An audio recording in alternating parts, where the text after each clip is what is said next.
Guys, it finally happened. People have been saying for years they love Geo Pro RVs, but they hate towing with a single axle. Why can't they make them a tandem? Well, your wish may have just finally come true.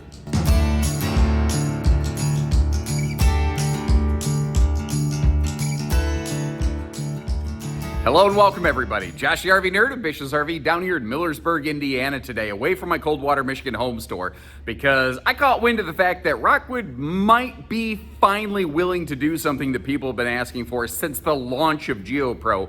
Put them on a tandem axle platform. Now, they're not going to do this across the board. Not every single Geo Pro is going to go tandem. But as Geo Pros have grown in popularity, some of the floor plans have also grown in size, and they started to become a little heavy for what you really should be packing onto a single axle in a lot of cases.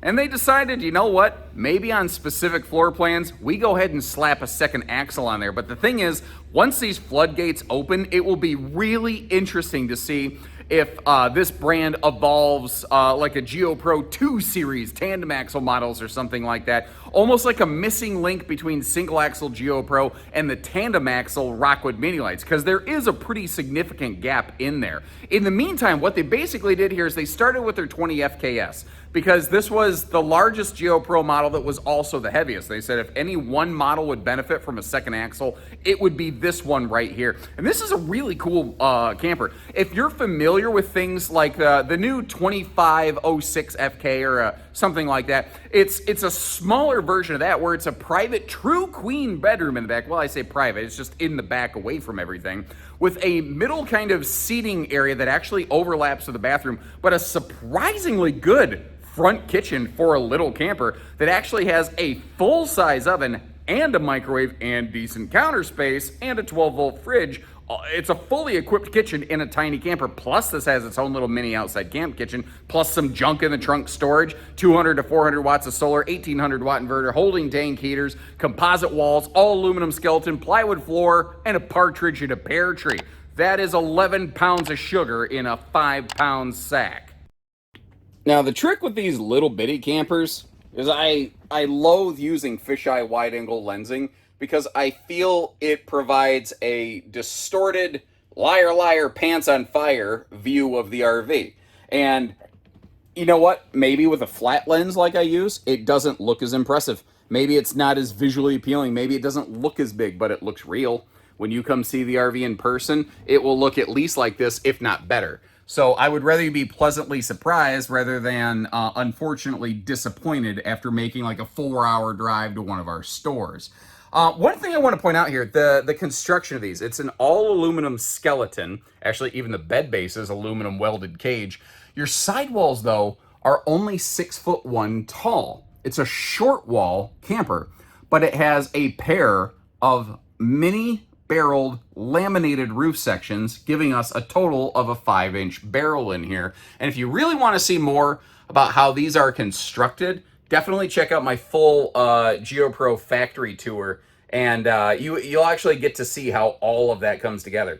Now, this is a front kitchen camper, and it's funny how many times an RV manufacturer makes a front kitchen or a rear kitchen where the front or rear kitchen, frankly, kind of sucks. And that's not the case here. It's small, certainly, but they really, I think, for a small camper, knocked it out of the park. Your whole overhead is full storage. You know, the RV doesn't have a specific thing I can point at to call a pantry, but how many other small RVs like this have a larger 22-inch oven and either a microwave or a convection electric oven? Because you do have that option available to you over there, along with good dedicated countertop prep space and plenty of easy reach power outlets. It doesn't exist. There's not a lot of other RVs that have all of those things. One of the only other small RVs with a really good kitchen, I think, would be like the Imagine 14MS, but it doesn't have the big oven like this has. You know, this is a fully equipped kitchen in a small camper, and that is such a rare feature. That, by the way, is a 12-volt DC compressor fridge. You know, so fast cooling, and it's a little bit smaller than most. It's not. It's like it's closer to 6 cubic foot than 10. but it's smaller. It cools more easily, so it eats less battery power because the compressor's running less. You know, smart little details like that go into this RV. Now, they got their little propaganda poster going on here over the sink. So allow me, I realize like you're looking at this like, yeah, but where's the sink? Okay. Well, apparently the propaganda poster is stuck to the dish drying mat. So we're just going to pull them both off and we're going to do it live like Bill O'Reilly here. Based on your feedback, they went to a little bit bigger square sink. Do you think that was the right call? You know, they did that based on what folks were saying they wanted in videos like these. So I'm curious to know what you think there. And all of our windows have a blackout roller shade, and just like you see on that kitchen right there, it does have like a privacy shade. Now, a very interesting thing, and it's only in one spot in this RV, that overhead cabinet above the sink, that the box of the cabinet basically is actually a one-piece molded thermal foil with hardwood cabinet doors on top of it, but it's color matched to look like all of the rest of the woodwork in the RV. And I noticed that because when I opened those cabinet doors, I noticed they had nice routed out radius corners, and I realized once I put my hands on it what it was. They only do it in that one area, but I think they do it because it gives them better shape control, because again, they do have that aggressively barreled roof. It allows them to maximize the storage while still providing really good fit and finish. So I get why they did it. I think that was smart. Another thing that's really cool, these have an 1800 watt standard inverter. So essentially every household outlet in this thing, including those power towers, can run exclusively off battery power. Although keep in mind when you do that, you'll drain your battery more quickly. I always think this is funny, by the way. They peel the smart TV sticker off the TV and they put it on the fridge. I don't know why. They just do. But it makes you realize, oh yeah, that's a smart TV. That TV, like Jeff Foxworthy, is smarter than a fifth grader. And you know, you watch that show and you feel dumb because these kids know all these crazy geography questions. But I know that when I was a kid, like I got, I wasn't a straight A student, but I did well. I was one of the valedictorians of my school. I couldn't tell you half of what I learned. I realized that I was really good at remembering stuff just long enough to take a test, and then I forget stuff, so I don't necessarily feel so stupid watching that show. The TV over here, one of my only gripes with it is mounted fairly high. I kind of wish it was mounted down a little bit. It's the same place it was last year when this came out, but the thing is, let me open this up just a little bit. They do use swing arm TV mount right here. I'm wondering if you wouldn't be able to rotate that so the TV could drop down if you wanted it to, but by default from the factory doesn't do that. The Lagoon table, I think, is a really smart, effective solution here for trying to give you some place to do dining or like a little laptop work or tablet work or something like that. You know, because everything in this RV, especially like your sofa space, everything has to have two functions. I'm also really glad to see that they have resumed using cabinet doors above your seating that will like hold themselves open so you don't have to two-hand juggle it the entire time. It's just a lot simpler and easier. And of course, that sofa could fold down to a little sleeper, but something like a theater seat is just flat out not possible here, in case you were curious, because that whole slide exists above the wheel well. It doesn't go down to the floor. You can't put a theater seat in there. And they do not offer a dinette in this one because the slide's not quite deep enough, so keep that in mind. You may notice, though, where your heat vents are located, you've got heat vents pumping in from under the bed back there, which allows the whole floor to remain carpetless and no floor vents. So this is about as easy cleaning as you could hope to get something. Also a very pleasantly surprising feature, this is a true queen bed. It's east-west, and if, you know, this is an instance where I ask the question, what defines a solo camper versus a couples camper? And I think one of the very few things is an east-west bed doesn't matter in a solo camper because you don't have to climb over somebody else. Yeah, putting on the fitted sheets a little bit harder, but it is a 60 by 80 bed. You want to replace that with some kind of heavy-duty residential mattress or something? You absolutely could. And they nailed the window coverage back here.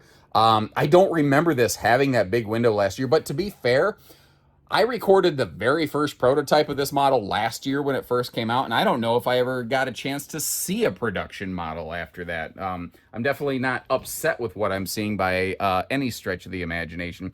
One of the hiccups with this bedroom, though, is that personal storage is very, very limited. You really only have that one cabinet right there. Here's the thing, though. Yeah, you got that fold down rear bunk. Now, the cool thing with that fold down rear bunk is if you don't care about it, if you take the mattress out, you could use that as just a shelf. So you actually could throw duffel bags or totes or something under there. Now, if you are couples camping and one of you wakes up and sits up in the middle of the night, yeah, you're going to bonk your head on that sucker potentially. But another thing that I thought about is there's a group of people out there that are very often forgotten or overlooked, and that's the single parent camper, or just, you know, the virtual co-sleeping camping family. Not everybody wants a big giant dedicated bunkhouse. Some people just, you know, like you got a single parent, a single mom, or a single dad trying to take their kid out for the weekend. You know, it's nice that they each have their own bed, but it's not like a dedicated bunkhouse in the traditional sense. And as a result, it allows you to really focus on maximizing the living space and the kitchen function in this little RV, you know, without having to sacrifice a bunch of stuff. Now, if you prefer more of a bunkhouse, take a look at the 20BH or the 19BH. They absolutely make those things. I bashed my forehead on that, not intending. I was looking at the screen and not looking at the bar coming at my head. I felt like an idiot, but I thought it was funny, so I just left it in the video. Hope you enjoy. I do my own stunts, baby. One of the things I can't remember, though, because it's been a while since I went through this, is what is the road mode like? And I'm hoping I'll be able to go up, close the slide, and come back here and resume this footage. Let's find out. Okay, so like in Indiana Jones Temple of Doom, the walls definitely get close. But by virtue of the fact that I am back here recording this means you can walk from front to back on this thing, which you don't always get the chance to do in a 7-foot wide camper with a slide out. So our kitchen, our refrigerator, those are readily accessible. And coming from the other direction here, like, no bones about it, I'm doing a sideways two-step. Can I open the bathroom door enough? Can we get in here? Survey says sideways two-step, but I could get in there. Not awesome, but I got a small RV with a slide that allows me to get to the kitchen, the bathroom, and the sleeping without bumping the slide. I say we've got one that's Cracker Barrel compliant, folks. And just to give you a bit of a size demo, first of all, this is me walking under the air conditioner next to that television, and my shin hit, that stings. My shin hit the little knob that sticks off the lagoon table, which is like a junior version of hitting your shin on the hitch ball receiver sticking off the back of your truck in the middle of the night. I will say all the big swears if that ever happens, and then I'll tell my neighbors it was my wife in the morning. By the way, if you like how we show you the extra details like road mode, hit that subscribe button. Or don't. I can't tell you what to do. So sometimes when I get this early access footage, they have not even done things like run this thing across the scales. Like the actual weights and measures, I literally don't even have those available to me as I'm recording this today. So shooting from the hip here, I'm going to estimate this new tandem axle platform is going to have a GVW of, say, somewhere between 5,000 to 6,000 pounds, which is going to still land this very nicely sized and weighted for some mid-size tow package pickups, some larger SUVs, and I think pretty much any half-ton is going to yank this thing around all day long.